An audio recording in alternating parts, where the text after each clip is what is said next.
اون به عشق دریوری میگه. تو چی؟ تا حالا نگفتی دریوریه.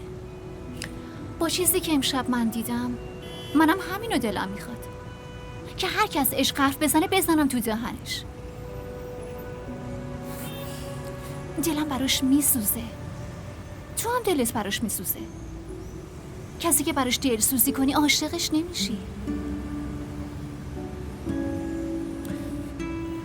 من فقط میخوام اون خوشحال باشه.